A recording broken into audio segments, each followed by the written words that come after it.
तलाक से पहले की रात। आँखों में हजारों सपनों को संजोकर जिंदगी की नई दहलीज पर जब भी कोई लड़की कदम रखती है तो उसको आने वाला पल परियों की कहानी में होने वाली दुनिया से कम नहीं लगता है।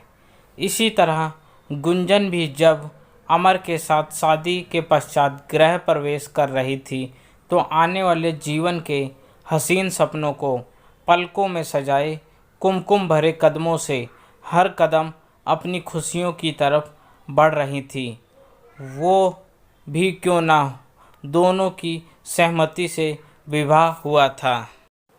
अमर पूरी शादी में गुंजन का बहुत ख्याल रख रहा था। ये बात उसकी मम्मी रंजना जी को हजम नहीं हो रही थी। एक तो उनका बेटा अब बटने जा रहा था, क्योंकि अभी तक तो रंजना जी ने पूरी तरह से मुट्ठी में रखा था अमर को। दूसरा, अभी से बहू के आगे पीछे मंडराना उन्हें फूटी आंख नहीं सुहा रहा था। ऊपर से बड़ी भाभी और छोटी ननद ने मजाक में बोल भी दिया कि भाभी अब तो अमर का ख्याल रखने वाली भी आ गई, अब तो अमर आपके हाथों से गया। बनावटी मुस्कान बिखेरते हुए रंजना बोली थी, अरे मैंने कौन सा पकड़ रखा है, जाए बीवी के पीछे, मुझे क्या करना। समय के साथ अमर और गुंजन का प्यार बढ़ता ही जा रहा था। दोनों को एक दूसरे का साथ बहुत अच्छा लगता था। अब अमर ज़्यादा वक्त गुंजन को देता और ये कोई नई बात नहीं थी। ज़्यादातर नई शादी में ये सब होता ही है।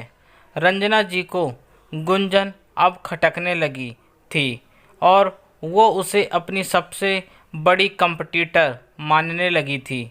हर बात में मीन मेख निकालना, उसे देर तक काम में उलझाए रखना, जिससे वो अमर के साथ कम से कम वक्त बिता पाए, पूरी कोशिश जारी थी उनकी।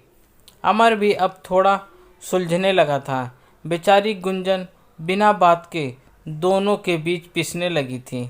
इतनी दूरियां बढ़ने लगी थी कि दोनों को अब अपने रिश्ते में घुटन महसूस होने लगी थी।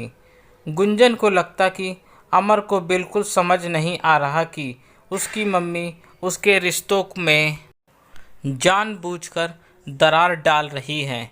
एक दिन ऐसा भी आ गया कि उन दोनों ने आपसी सहमति से तलाक लेने का फैसला ले लिया।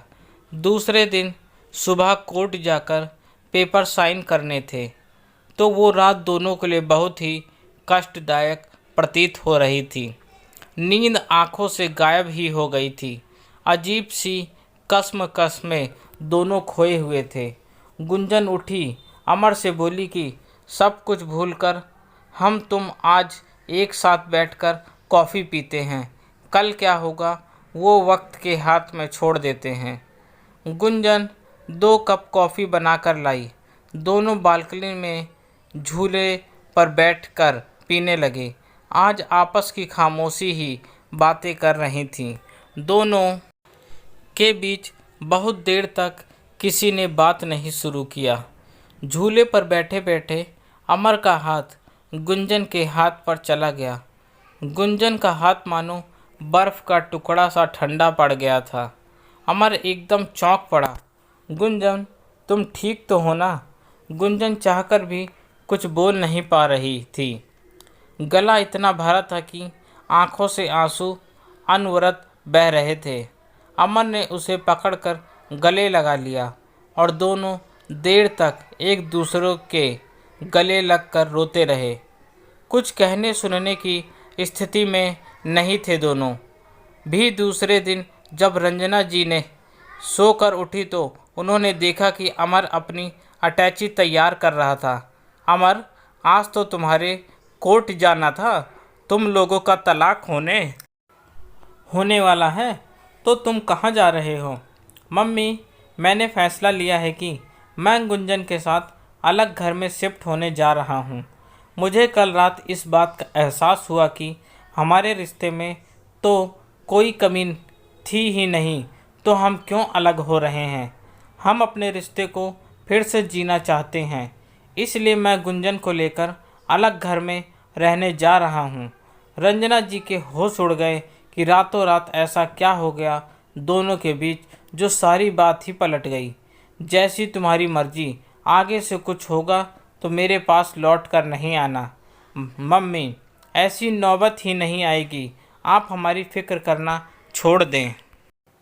कहते हैं ना, वक्त पर चीज़ें संभल जाएं तो बहुत कुछ बिखरने से बच जाता है।